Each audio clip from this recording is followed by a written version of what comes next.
Hey, everybody, welcome back to our webinar series called the Event Survival Series. Everybody's trying to figure out what in the world do we do with our 2020 events? We're losing money. Do we get our money back? Do we plan better in the future, like virtual, upside down, left and right? What in the world are we supposed to be doing in 2020? So we thought we'd address that. My name's Clark. This guy over here on this side is Will. There you go. What's up, Will? Hey guys, I'm Will. Thanks for coming back. This is week number 4, correct, Clark? Week number 4 of the series, which is awesome. Week 1, we did a few case studies from some virtual events that we did, and we're so lucky to be a part of that turned out really well. Week 2, we really talked about how to communicate pretty effectively with your brand. We were able to talk with Wes Gay on that one. And then in this last one, which I think was actually our most popular one so far, Clark, correct me if I'm wrong, but we really talked about a lot of non-for-profits in that one and how they can kind of get past their current issues they're seeing in this COVID season with donors and all that stuff. I'm smiling big because the reason it was so big is because when you have an email list that goes out to a lot more people, you get a bigger audience, especially if the content's good. So it's called marketing. It's wild. It's called marketing. We're learning how to do it every day.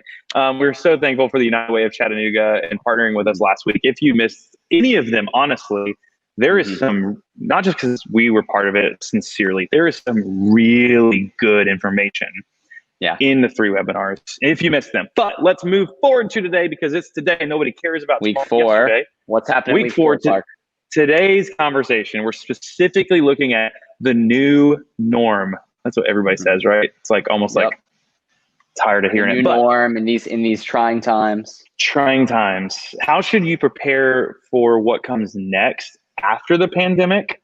The pandemic has really forced the virtualization of events, right? It brought on the chaos, if you will.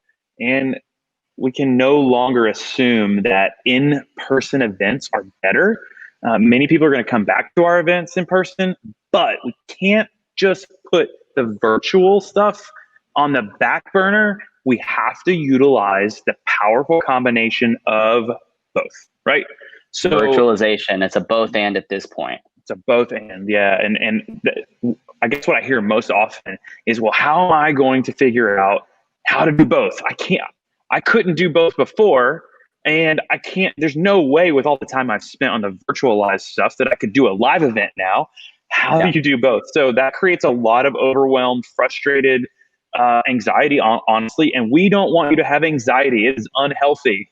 It is especially uncontrolled. So we want to help give you some ideas of how you can adjust here. And really it goes back to starting at the basics. But our special guest this week, Will, who do we have?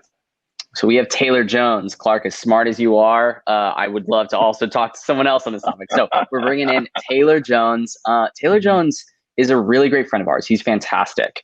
He's the CEO and founder of a great company in Chattanooga, past Chattanooga now, but was founded in Chattanooga called Whiteboard. They're a creative agency. They've worked with so many huge clients. Some of their biggest ones are Chick-Fil-A or NCR, and they really help lead digital for a lot of these different organizations. And what's so special, at least in my eyes, about Taylor is that he is a guide to the guides, as we like to call it. Taylor has been someone who, not only in our lives, but then also in other people's lives that we've known, he's always been someone that has been able to coach and help guide people in their own lives and business pursuits. And he's helped so many people because not only, of course, is he so intellectual, but he's so analytical about how he approaches situations, and he does everything with purpose, which is why he is so great at the helm of a creative digital company, because so many of us we go and do things and we make them look beautiful. And while that's a huge part of it, obviously, as we know, it has to be done with purpose, because obviously purpose is a big part of helping lead people to revenue, which is what businesses are all about. So Taylor Jones is going to be joining us today. We're going to bring Taylor into the conversation. Taylor, how are you doing? What's up, guys? How are you? That lighting, though. Look at that lighting. His lighting is really great. Great backgrounds. I got the boring sheetrock thing going on back here. I need a little bit more texture in my life. We're going to have a vote in the comments about who's Tanner, Taylor or Clark. Not Taylor's me, I can tell you that.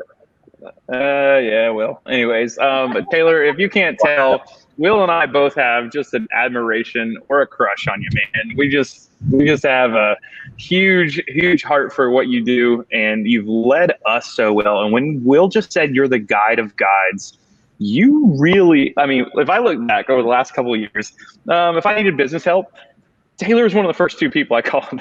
If I needed a political unpacking of just an unbiased, thoughtful, political, reasonable like thought, Taylor was the one I called. And then like faith too. I've had some faith encounters over the past couple of years. Who did I call? Taylor. I've been in his office. I've cried a few tears before, actually. Taylor, what's up, man? That is true. That is true. What's up, guys? I think that thunder cracking was maybe calling out some of your untruths there, Clark, but we'll see how that I'm great. It's great to be here. Thanks for the very kind and warm intro. And as I mentioned, a storm has decided to break out where I am, so I apologize if there's some background noise going on, but it's good to be here and hang out with you guys today. Taylor, tell us a little bit about Whiteboard. I know we are just raving fans, but for what's the elevator pitch? What problem are you solving in the world? What does Whiteboard do? Sure. So at Whiteboard, we are a creative agency dedicated to helping visionaries lead meaningful brands. And when Eric and I started Whiteboard now, almost a decade ago, we're 2 months away from it being a decade, which is really hard to believe. Our passion has always been about finding leaders who have great ideas that are good for the world, good for people, and then bringing a source of belief into their ecosystem and helping them bring those ideas to life. And a lot of times that looks like digital activation because we live in a digital first society. So a lot of our work through branding, through website design development, through digital product design development end to end looks like working in a digital space. And so we do a lot of digital marketing work. We do a lot of just helping organizations with digital transformation initiatives, or for newer or startup organizations, really digital creation initiatives is where a lot of our work goes. And as Will mentioned, we've been able to consult with quite a few organizations. We worked with about 300 clients since we started 10 years ago. And a lot of our recent work has been in navigating these very uncertain and unpredictable times, which we'll talk a little bit more, I know, as we unpack this idea today. But that's most of my work is in trying to help drive that kind of change, and certainly leading our amazing team who they're truly incredible people. So thanks for the invitation. It's good to be here. You're welcome. We love sound effects, and just makes us remind us we live in the South in the summer. Taylor, tell me about don't go into all the events you've worked on this year, but I know firsthand you've worked to virtualize a few events. What has it been like? High level stress, rethinking. Like you've had to take some in-person events from a digital platform and just flip them on their face. Sure. I mean, at the very beginning, the sentiment across the board, really in all strategy, was how do we take whatever's been working in the real world, whether that's events or marketing or there's a lot of things that fit in that label, and replicate them virtually or digitally. And there were really a lot of companies, organizations, nonprofits, whatever, who were immediately faced with rapid digital transformation. So this sort of buzzword that's been in the industry for a long time suddenly landed on everyone, including the public school system. I mean, it would have taken, I think, multiple more decades before any of our fundamental educational institutions adopted the idea that remote learning was even a possibility, much less a possible good thing. Now, we don't have to get into that conversation now, but in the very beginning, it was a lot of how do we try to replicate what we're already doing and use the work of our strategies, sort of the work we've already done. And through a lot of that, what we learned, number one, as we already knew coming into it, that you can't take a physical oriented model and apply it into a digital first environment and it work. That hypothesis was confirmed. And the other thing that happened is there were some organizations who were able to substantially increase their reach, the size of their reach, by going virtual through their event strategy. And there are a few principles that, for us and our work in consulting have emerged as part of that I know that we'll get to unpack. But there have certainly been pros and cons. And what I will say are, by and large, the organizations who have said, we're going to embrace this as a new future, not an immediate, like we're not trying to get back to the past. We're trying to think about a new future. Those have been the ones to succeed with the highest degree of success metrics versus the ones who really tried to hold on to what they knew before and get back there as quickly as possible. And I know we'll unpack that a little bit more. But I mean, if you can't tell, this is not a simple issue. It is a complex issue. And I've been thinking a lot about what's next. we run an event company, an event media company in particular, and we were standing there going, what in the world is 2020 going to look like? And it was quite terrifying at first. And I don't know if I mentioned this on any of the webinars, but we've somehow maintained our revenue and slightly grown as a company this year. When 6 months ago, I think we would have thought, oh my goodness, we're going to have to let go of people. So I still have had to process these questions every single week throughout the pandemic with our team, with our leadership team. What does the future look like? Is it going to get worse before it gets better in the fall and in the winter? Like, what's ahead? And so I said, Taylor Jones is the man we need to bring on here. Corporate, churches, sporting events, entertainment, trade shows, they've all been forced to go 100% virtual. But as most of you have seen in July, so last month, we finally saw a few events start to trickle back, and sports are trying to re-enter the playing field, pun intended. But before we go to the future, it's always a good practice to look back at history to understand things like, why are we even doing events? So not to put you on the spot here, Taylor, but there's some historical implications, and we've all been sitting around missing, some of us missing church, some of us missing the games we would go to, some of us missing school. Like there's these gatherings, these concerts, the ballets, you name it. There's more money spent in the event industry pre-COVID than in the automotive industry. I don't think many people realize events are an enormous revenue source for the world that we live in. But why? Why events? I have some thoughts, but Taylor first, go. What do you think, Clark? Let's make it man. I'm an 8. Okay. So okay. Oh, he's an 8. All right, the 2, I have to help. I have to jump in here. I totally believe that events are the simple idea of a distraction. They allow us to come out of the grind. Like, I'm recording this webinar with you and Will right now, and preparing for it, and the 5 meetings we had before it, and all of the calls and the things that are going on today. I just want to get out of it later and go to a baseball game with my son. I want to go to a concert to be entertained. I want to go to my daughter's ballet to be proud. And not that I'm not proud of the work that I do, but I just need to come above the chaos and just enjoy something. And I think that's one of the reasons why Reverb loves events. In a way, it's kind of we've worked this system where now we work inside of the distraction. It's kind of really cool for us distracted people. But I think it's a distraction, and not in a bad way. I think it's a way for us to take a breath from the grind. And then that could philosophically rub some people wrong. I get that. And we can debate that. It's a fair debate. But I think events are a distraction historically. And we need them, is my ultimate point. Taylor, I'm putting it back on you. So I think there's 2 kind of driving reasons why people gravitate towards events. And I think one sort of on the scientific side, there's a field of study called information theory, and they believe that the measure of bandwidth of data, if I'm sitting face to face with you, Clark or Will, and we're having a conversation, that if I were to actually measure that data in bits and bytes, which is what we know makes up all of the digital universe, that the bandwidth in that conversation would be multiple terabits per second. And so just to give you a scale, the fastest internet you can get in your home right now is around 1 gigabit per second, which is a factor of 1,000. So that's 3 orders of magnitude, 4 orders of magnitude lesser than the bandwidth in a real life conversation face to face.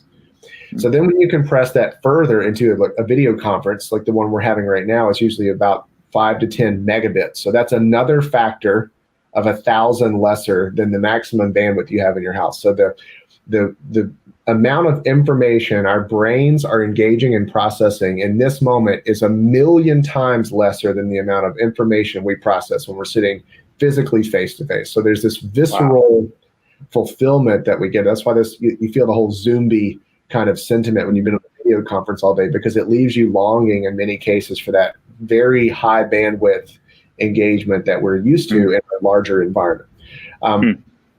So that's one reason why I think we do long to be together in varying degrees. The high extroverts are like, put me in the, I want to get out here and be with everybody. And the introverts still say, I want to be with people, but maybe a much smaller circle for a much longer period of time in a much, deeper kind of way. The other thing that I think is worth looking at is the culture of sales that developed.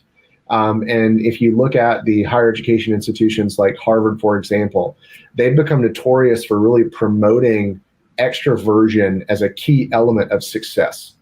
So if you're going to go and work in, a high-paying career with an unlimited ceiling, then being an extrovert is critical for networking, for relationship building, for effectively growing your own platform. And so I think that has woven its way through a lot of, especially corporate society, in the drive for gathering at events. And I know a lot of people, myself included, who've gone to events quite begrudgingly at times because this doesn't feel like a compelling reason to go other than an obligation, right? There's like a fear of missing out, but not necessarily in the entertainment way. There's a fear of missing out in the opportunity that may present itself there because I'm not in person. And I do believe one of the things we're seeing with a sort of forced virtualized culture is that there's a group of people who don't thrive in that environment that are thriving much better in the current environment. So there's certainly a bit of a both and. But I think those two forces, the need, our intrinsic need to seek fully embodied relationship, and at the same time, there's sort of this cultural prevailing thought that's been taught that being an extrovert is critical, that drives a lot of event momentum. Will, I'm going to throw this to you. I want to get your opinion. We haven't been able to talk about this as much as I would love to, but why events? I mean, Taylor brought the science. Now Taylor brought the science, and all I can do is bring it back to a human level of that we want touch points in our world. I mean, we've been talking a lot, actually. I think all three of us have talked about this recently, but then also internally at Reverb, we've been talking a lot about like asynchronous communication. Okay, so what does one-way communication look like inside of Reverb? How can that theoretically help our efficiency in some cases, and where is that really not needed? And we've seen a little bit of asynchronous communication can really help us on the efficiency level. However, at the end of the day, we as humans, introverted, extroverted, it doesn't really matter. On some level, we desire that human touch point, that human connection point.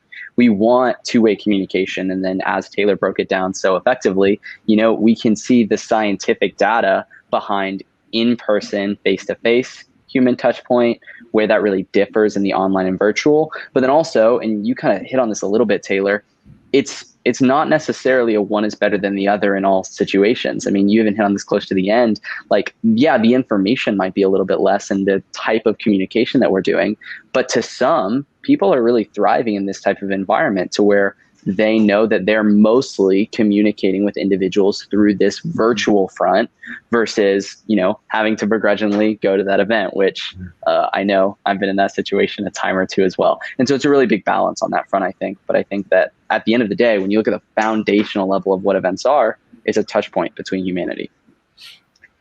I don't mean to highlight this, but I wish I could highlight this. I think we've been making I know we've been making a big assumption as a culture, as a human race for centuries and centuries. Actually, since the internet, let me back that up. Since the internet, that in person is better. That's just what everybody said. We have to meet in person. Oh, we can have the secondary virtual. And this year, that's not happening. So Taylor, one of the things we talked about in our conversation leading up to this webinar was our vocabulary's just got to change, right? Our future is not going back. We're not just going to hop back into live events in January. As soon as that vaccine hits, we're not going back. Tell me, you unpack this in such a really great way about what does it look like moving forward? Where are we at? Where are we going? Well, so, one of the first indicators, and we've even learned to sort of screen for this in our new client conversations, is when an organization wants to return to something previous and they see the past is better than the future, that's the number one sign that there's going to be a rocky road ahead. Yeah. And so a couple of case studies have come out of this time. And again, I think the pandemic we're experiencing now, it shortened and compressed a lot of timelines that people sort of already had on their calendar. Some organizations had digital transformation plans and whatever, and they essentially tried to consolidate those timelines. Mm-hmm. But it has certainly led to a lot of really quick case studies, some of which are still being evaluated, but there are a few things we've learned. And that's that we have to stop using the word going back or the phrase going back. Like there's literally no going back. That's right. In fact, there's no rolling the clock backward. So the only thing we can do is build forward, and that raises the question of what are we bringing with us from the past that we know is right, and what are we leaving behind? And there's a lot to be learned from COVID in that. And one simple and quite cliched case study is Chick-Fil-A in the midst of this, right? And I mean, if any industry has been hit, certainly the restaurant and hospitality industry has been royally devastated by this situation. But Chick-fil-A saw a brief dip and then has seen quite rapid revenue recapture and growth. And there are a lot of people who theorize as to why that is. But the prevailing attitude at Chick-fil-A is never to have looked back. They say, like, okay, the future has changed forever. How do we adapt? What do we do? We have these plans in place. We've moved to digital ordering and so on and so forth. But how do we quickly adapt and move forward? It's a forward-looking language. And as simple and as cliche as that is, a lot of organizations tolerate backward-looking vocabulary while thinking they're trying to be innovative. And that's the number one indicator of an innovative company is they don't use historical language. They don't use past glory days sentiments. They don't tolerate it. They don't allow it. They recognize that the future belongs to the creators, not to those who are trying to replicate what came in the past. So I think, Clark, just to reinforce, we have to operate on the assumption that we can't go backwards, right? Mm-hmm. The event models of the past that worked were great. There may be event models in the future that are similar that work, but the world is now far more nuanced than it was before. Mm-hmm. And as we grow into an increasingly personalized economy, the result of that is actually deeper complexity and nuance. It's not greater simplicity at an organizational leadership level. So if you're trying to find the silver bullet or the playbook for perfection or whatever, you are looking for a hopeless myth because it does not exist. I mean, one of the big things I'm thinking about right now is the number of people on the fringe that aren't going to travel back to those events. Like, they're not going to go spend all the money at the hotels that we're hoping.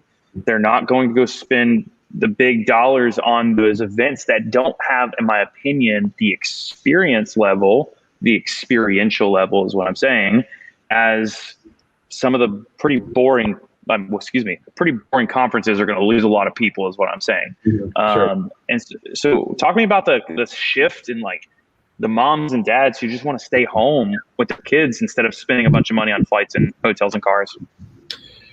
Yeah, I mean, I think there are certainly the people in the world who love to travel, love to be together. They orient their whole life around that sentiment. Kids or no kids, family or no family, right? There are people who are motivated to be out.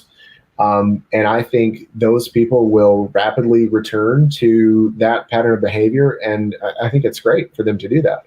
But I think for anyone who's listening or engaging this webinar, if you ask yourself, how many times have you gone to an event and said, like, I really wish I didn't have to come to this. Like, there's really 20 minutes of content that's here for me. There's one person that I need to speak to. There's this one thing. And I think by and large, events are incredibly inefficient. Like, just we invest a ton of money in the feeling of being together, which I'm not passing any judgment on, to be clear. But there's a big group of the population that I believe will choose not to re-engage that approach, especially if there are cases where they can prove that it didn't add any meaningful or material value.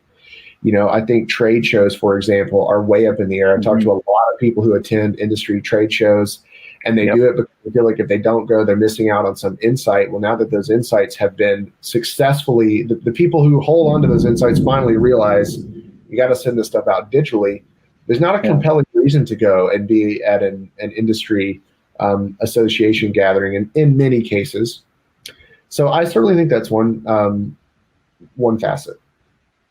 Something that's super interesting about all of that is when you're kind of looking at the success or failure of events, obviously it comes down to an individual level because you're looking at an end consumer, you're looking at an end customer. And I think that at an individual level, we're really seeing a tolerance level changing for the end user. So even if you take this whole situation outside of COVID, even take it out of events, it's been really interesting to see in more recent years, the virtualization of the workplace and what that looks like and how different from past generations. There have been businesses that have been thriving without buildings and central locations. The model's super shifted. And then you take that and you throw that into COVID season and all of that. And of course, now everyone's being kind of forced into that model for a time at least. Mm-hmm. But I think what'll be really interesting to see is once we get to the other side of COVID, that same tolerance level, I believe, is going to be changing in the exact same way it's going to be changing in the event industry. People are going to be less enticed to really come into an office on a regular basis. And now for a very long time, 6 months, their reality has been that of which it's not essential. You know, there's been this whole non-essential terminology, which is super interesting because a lot of people who thought their office place was highly essential have been able to see that, oh, actually, I can run a thriving business without even having that vast overhead of a central office location and everything that comes along with it. And I think it's the exact same way when you look at events. A lot of people are going to be seeing things as not as essential to their livelihood, not as essential to their survival as they once did. Maybe I can still get that information that I was going to that event for in a virtualized way, or that experience, Clark, in a virtualized way. Definitely. And I just want to be clear, at a personal level, I do believe there are many things that should still happen physically in person. In our team, we have 22 people on our staff, plus a network that's beyond that. You know, we are all eager to physically get back together and see each other. But the other side is like our natural, so we have our main offices in Chattanooga, as you said, and then we have an Atlanta and a Nashville office, both of which we opened about a month before COVID hit. So that was a fun time. Timing, man. And we have smaller, teams in those other cities, but the team is very eager to see each other in person. And our pre-COVID habits was largely the people who worked out of the Chattanooga office came into the office every day. It wasn't a hard and fast rule, but you could certainly say it was an expectation. And I think now what will emerge is a hybrid where we probably get together 1 or 2 days a week, but because we're in the creative field, there's also a lot of distraction that comes from being in an office, especially an open office environment. Oh, yeah. So there's a higher degree of autonomy. The interesting thing is, for us, navigating this has not been without, interesting trial, but the quality of the work that our team has done has actually been better than it's ever been. And like you guys said, I mean, we've had some tailwinds as it relates to the business as a whole, as trying to, help clients through this season. But I do think that the future looks, there will not be any silver bullet answers. This is the thing. And what works in one industry won't work in another industry, and what works in one company won't work in another company. And there's not a single answer. That to me is one of the biggest outcomes of COVID, is for people who haven't realized that's the main takeaway, is it's not about solving for the whole. It's about solving for each. We already know, for example, that personalized learning is far more effective at any level than learning at scale and putting 30 kids in a classroom, right? We know that multiple studies that have proven this. The challenge is it's just not very cost effective. So we know through this pandemic that investing in a different kind of infrastructure, right? Maybe not investing $500 million in a downtown skyscraper, but instead investing in a myriad of more flexible office spaces and using the residual to invest in the at-home or remote work infrastructure for your team might actually yield you much better results. The same thing with your events. And we know companies that invest inordinate amounts of money on events. For what result? And the people who defend events usually defend this, but we need to be together without a lot of quantifiable ROI as to the value of those events, right? We're talking to event people here. But I think it's the reimagining of how we use those resources that becomes really important. Let's hit on that for a second. So why do companies have events? Obviously, there needs to be an ROI there for the company and then for the individual. And I mean, at the end of the day, businesses are businesses. A lot of the reason as to why we have events is to help generate revenue, whether that's through sales one-on-one or a bigger picture marketing as you come to the event, we're now selling you our product and all of that fun stuff. And so there has to be an ROI there, but is it the best method to your ROI? Because at the end of the day, companies are trying to make money. And so what's been interesting this time is seeing companies that have, of course, been able to fight back against the dip in revenue drop because of COVID, but companies also that through COVID have been thriving in regards to revenue. And even if they could go back, would they want to? Because through a forced change in reality, they now have figured out a better system for them. I want to throw a thought in there real quick, Taylor, about this. We have seen brands and organizations increase their revenue in this virtual environment. And some of them would just be like, what? But and I'm not going to name any of them, but I've even heard some of them say, but we can't wait to get back to in person, which shows how powerful that the terabyte of information we can process, how strong of a pull it is. Like, to even see some successful companies go, look at all that money, but I want to go see people and lose money. like it's fascinating to see the tension between the two unfold, and if they'll give up those profits just to get back with people. Very, very interesting. I would love your thoughts on that. And then I want to ask you a question about things being, what, in your words, meaningfully necessary. But what are your thoughts on the whole revenue versus in person? Yeah, I mean, I think pride is one of the main reasons that we have events. And because we get to put on a big show. And I mean, and I've done events, I've been in events, like I'm not judging it, I'm acknowledging it.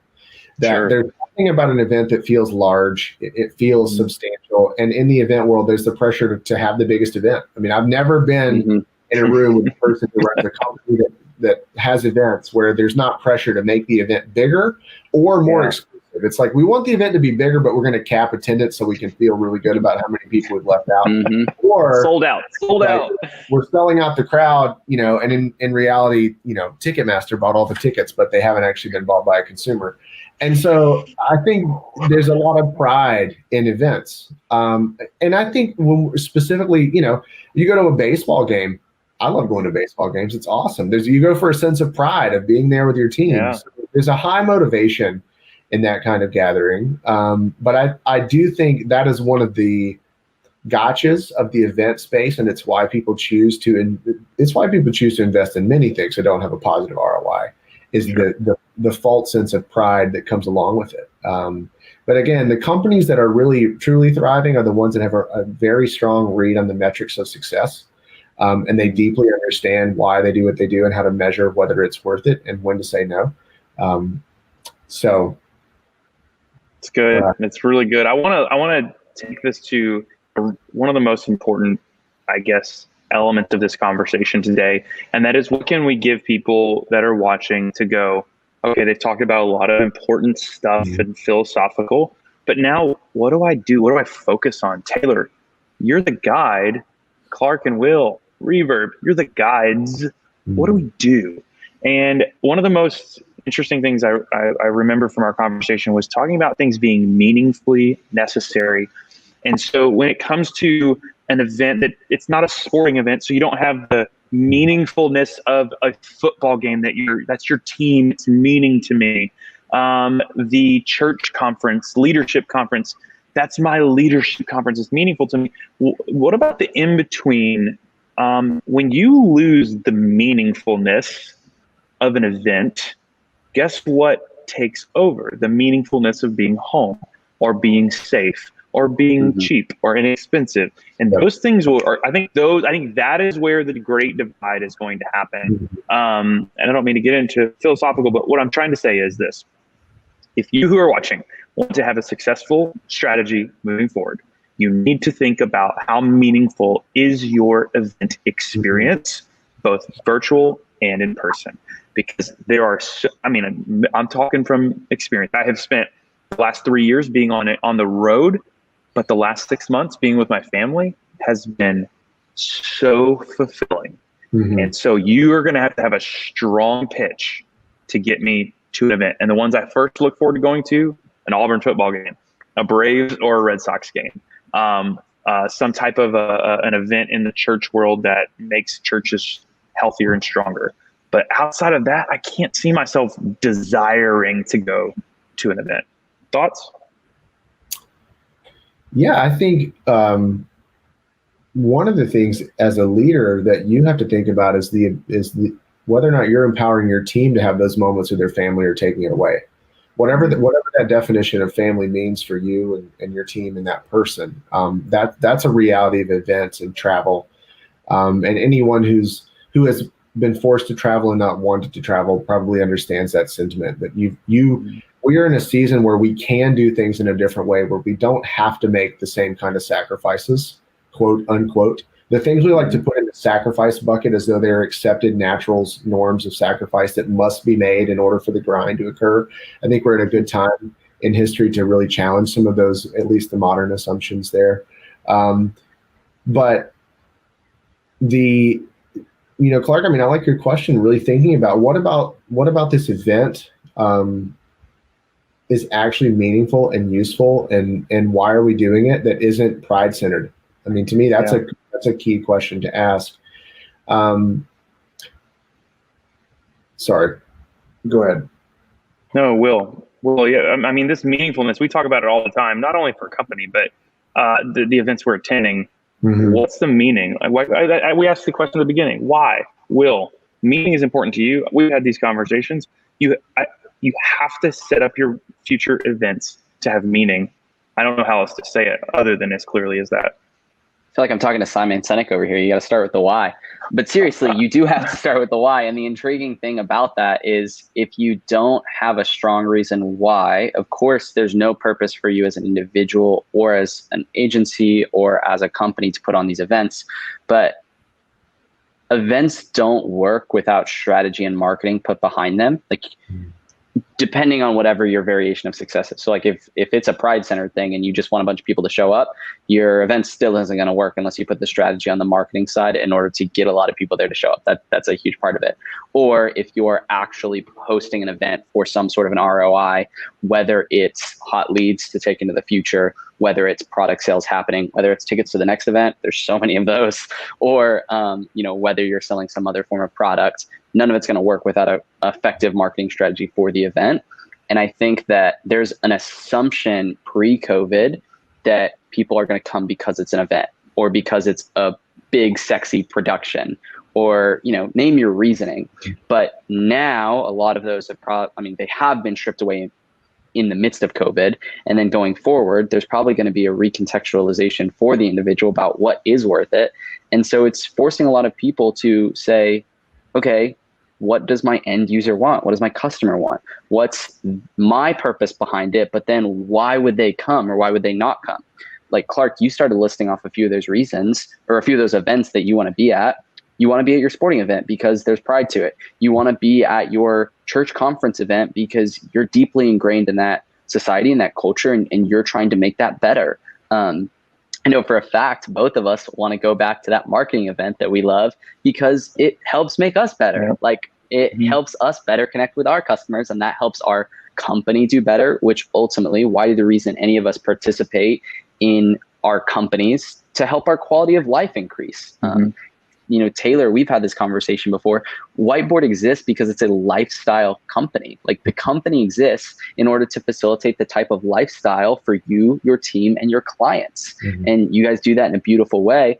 But if it doesn't come down to making your life better, your company's life better, or your client's life better, there's no reason for you to do anything. It's got to always come down to that on one degree or another. And now in the event world, individuals going to an event, you as someone who puts on an event has to convince the individual that's going to go to their event to a whole new degree why it matters to them. You have to start with the why.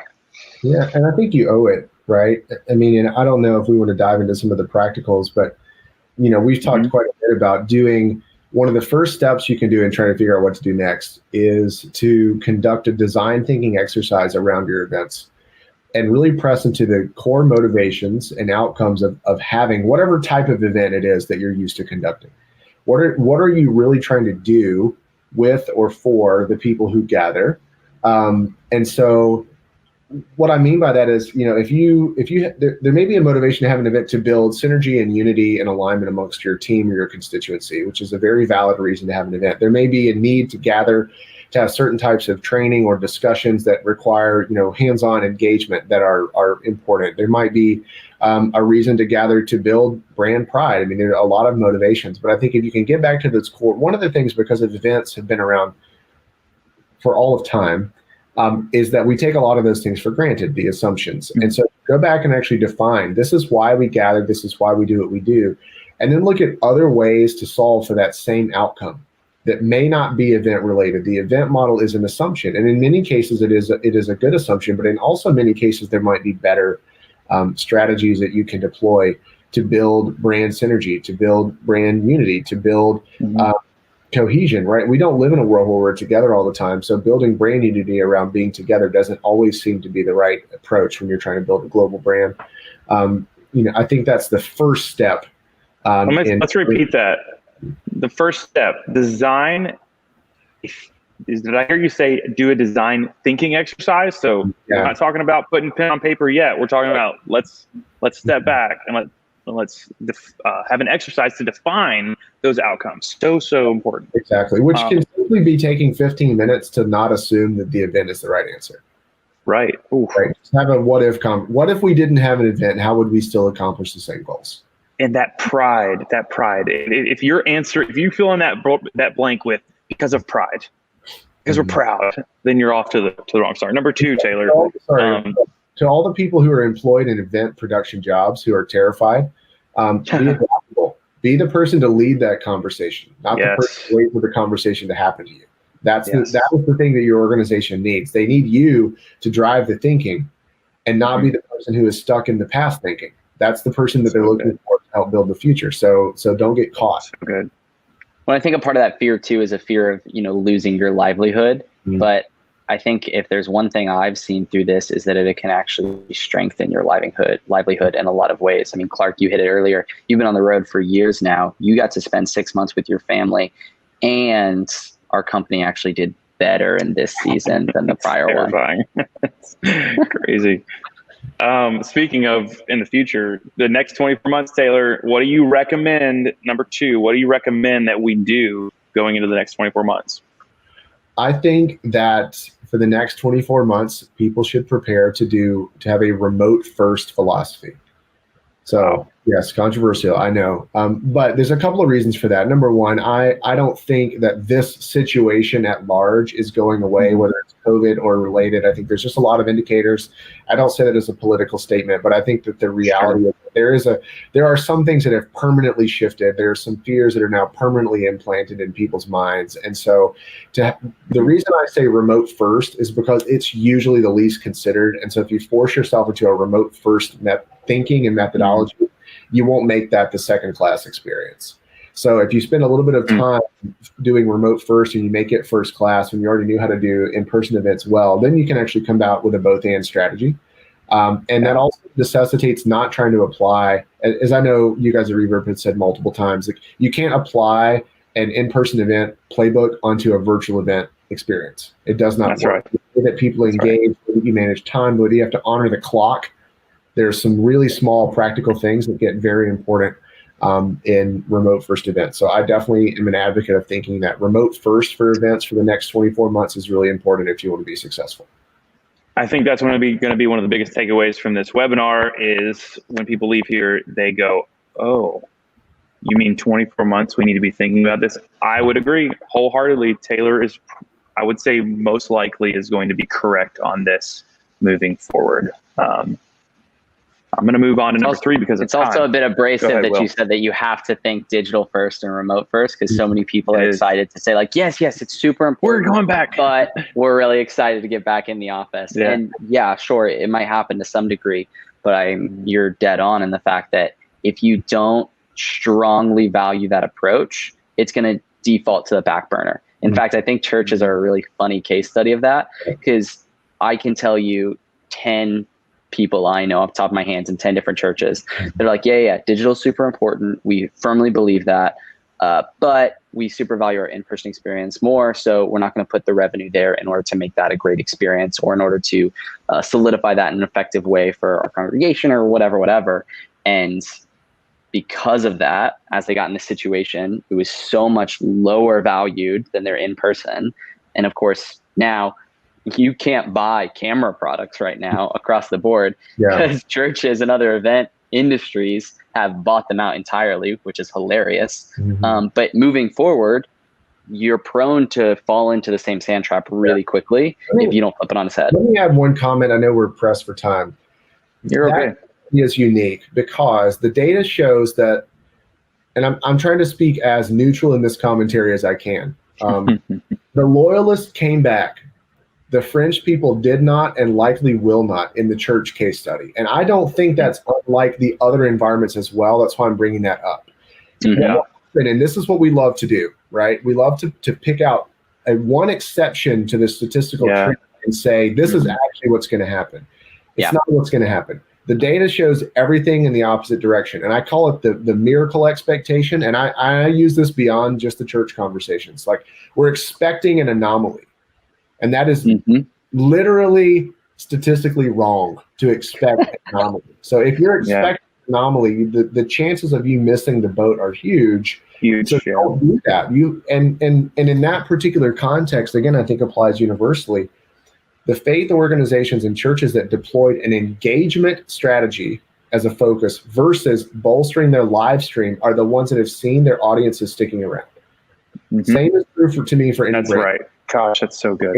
Engagement is critical. Broadcast, everyone is trying to do it. It's noise. Nobody wants any more of that. So go out. People are sick of watching live streams. Yeah, sick of it. They are. And it's hard to pick up the phone or the whatever messenger and contact a bunch of people one-to-one, but that's what's sticky. That's more fully embodied relationship that's higher bandwidth than sitting and watching a broadcast where you have no two-way relationship whatsoever. So I highly focus on engagement strategies if you want to stay connected to your brand, your people, your audience, your congregation, whatever it is. Taylor said, don't look at the statistical anomaly. It's literally wrong. And I think how that translates to a human method is if you're the one saying, well, no, that doesn't apply to us because you should probably pause and really rethink that, because the likelihood is, statistically, it does. Statistics can even calculate the error rate. The statisticians really know what's going to happen, and they're not very often wrong. And if you think they are, there's a reason why the insurance companies have all the money, because they Oh my gosh, well said. 40% of America's wealth is held by insurance companies. So just how much? 40%. 40%. Yikes. Probably more than the event industry. This is the last point of the three. I mean, honestly, that you brought to us, man. I would just say that almost all the information today has been something that came from the dream and the mind of Taylor Jones. But it is this, and it's a simple tip that you can all do. And I would recommend from our perspective is Reverb for our clients. Is to go ahead and define in a playbook how they're interconnected, two different strategies moving forward, the in-person and the virtual. Run these as separate but interconnected playbooks for your event, and what that looks like for engagement, what that looks like specifically, what are the goals that you want your attendees of the virtual or the in-person to hit, because they're going to be different, right, Taylor? Yep, absolutely. So go ahead. No, they're definitely going to be different. The future is both and, not either one, for sure. So definitely spend time. We're going to give you a short checklist that you can check out after this. We'll email it to you. And it's these three things. We want you to most specifically at the end, define the goals for your virtual attendees and your in-person attendees, because that kind of ties back to what we said a few minutes ago. And is it meaningful or is it not? Will, give us a recap of what we talked about today, and then we'll tell you what to do moving forward. We hit a bunch of things, too much to really effectively go over in a recap, but I would say the biggest points are this. Number one, kind of like thesis statement, events are changing. Our human interaction as a society is changing, inside, outside of the event industry. If you're looking at your workplace, your human interaction is changing. There's not going back, so don't just keep looking backwards and say, I'm really excited for what was to come back, because it's not really going to happen. Look forward, find new and intriguing ways to engage. Who knows, it might actually work better for you in the long run. That's number one. Number two, virtual is a part now. So that's a part of the not going back. Moving forward, you're going to have to think virtual heavy. And in fact, Taylor said virtual first, and that's probably really abrasive to a lot of people. But that's news, everybody. That it could make people lives a lot easier, make your bank accounts a lot more money, make your people a lot happier. Just throwing that out there. With that, the expectations of individuals have changed, and that's a part of that conversation. We as individuals have different expectations now about where our input is required, what's actually required for us to play a part in, both as an individual, inside and outside of the workplace, both in our family lives and in our work lives.